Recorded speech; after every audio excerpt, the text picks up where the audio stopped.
Thanks for tuning in, and welcome to the Harness Racing Alumni Show. I'm Freddie Hudson, and I'm here with Trade Martin and Bob Marks.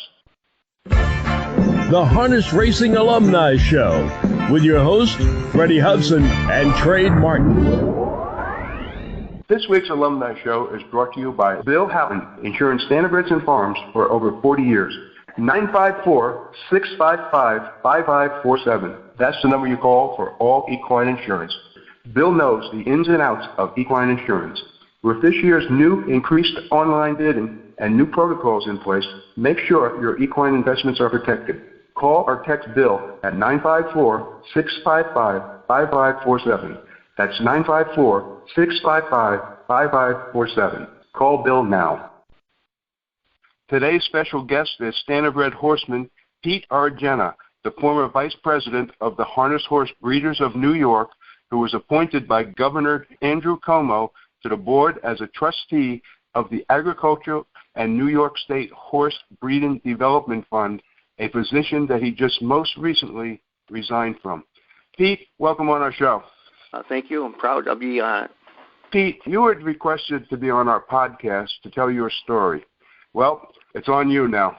Okay. Well, I believe this industry needs a change. You see, over 50 years, the commissions have regulated the industry, and they have failed. There has never been a system of checks and balances of who regulates the regulators. Until we have an outside agency like the USDA, Five Stones, or the Federal Bureau of Investigation, the fox will always keep robbing the hen house. And that's because they can. That's the way the rules are in racing here in New York. The laws are written, but they're never enforced. The perpetrators of the sport always win. The regulators do not want to make waves, and the regulators are nothing more than political appointees with little experience in our industry. We all know that the USTA is useless in regulating and has been just a record-keeping agency. And how does one have a business relationship with the perpetrators and yet represents the membership of the USTA to regulate the industry? Many feel this is unethical and are afraid to speak out, you know. One thing with the USTA with me is they went through the meetings, and people have written in about the electronic draw. And, they wanted more transparency, and that was some of the rules that they wanted amended on it, and they turned it down. They didn't want transparency. I believe in transparency, and ethics and integrity, but we seem to be failing in all three. So that's what I think about that. Well, your thoughts on USADA is going to be overseeing the medication and enforcement rules in horse racing very soon. What are your thoughts on USADA taking over? I'm all for it. I mean, it's you got to get somebody that's going to enforce it. We need better testing facilities. We've been saying this. I've been telling the Gaming Commission for over 10 years that we have a drug problem. We at the Sire Stakes program, we started the out-of-competition tested. I saw a big difference in the even though we didn't have any positive tests, but we did see some of the racing change.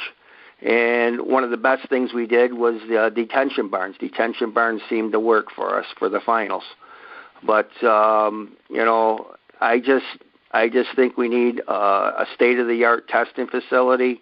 We have too many commissions. One doesn't work with the other. And I think we just need one organization that's well advanced and wants to do something. Yes, I agree with you 100%. Now, have you ever seen any of the USDA directors hanging out with some of the indicted individuals? I don't. I'm out here in Western New York, so I'm not around much lately, so I couldn't tell you if they hang out or not with them. I mean, okay. I know I have constituents that call and tell me this, but as far as me actually seeing it, I'd have to say no. Yeah, more so hearsay information you're receiving. Yes, exactly. And then I also know that there was something with the testing labs that they didn't have the machines funded or something like that to do some testing that you were aware of? Yeah, I mean, I visited a few years back. I was, spending a lot of time on the phone with Dr. Malin, and a lot of it, he's saying there's not enough funding to keep the machines running. I think one of them was the cobalt machine. They didn't have any money to, for the argon gas, and I suggested to send some money down to them. The machines got turned on, but I just think it's just there's just no one there to oversee. Like when we have problems, I have no one to go. I go to gaming, but if you have a problem with gaming, who do you go to next? There is nobody. We do have an inspector general of the gaming commission, but you got somebody that's on the gaming commission that's involved with it. They're not going to sit and investigate their own people. I mean, we've seen this in the past. It's hard to go to anybody. There just needs to be a whole. The system is broken, and it's just needs to be fixed. Okay. My last question for you. Well, why did you resign as a trustee from the Agricultural and New York State Horse Breeding Development Fund? Well, I've been on for 7 years, and it's a thankless job, and I tried to follow the rules, the regulations, and be fair. I've got too much. People would lie to you; they wouldn't tell you the truth. We had one incident where we had to bid out the administration, and the promotion was done by Harness Horse Breeders, and which I resigned from that when I became on the fund as a trustee, because to me it was a conflict of interest, and the Harness Horse Breeders had a contract with the fund, and so it was told to me that we needed to, because they were a sole source provider, so we were told that we needed to bid this thing out to see if the RX is actually a sole source. And basically, it was bid out. They lost the bid, and, the retribution from them losing, I mean, the letters went out to, over 400 people that's saying that we must resign, and, we're not, we don't know what we're doing, and they didn't want me doing the race scheduling no more. I did it for Harness Horse Breeders for almost 10 years. I did it 1 year as a trustee from the fund, and the retribution from being on the board, and it just wasn't worth it. It's a thankless job. And the other thing is, too, is in the past year, whether it's because of the pandemic or the indictments, we haven't had a meeting on the board since December of 2019.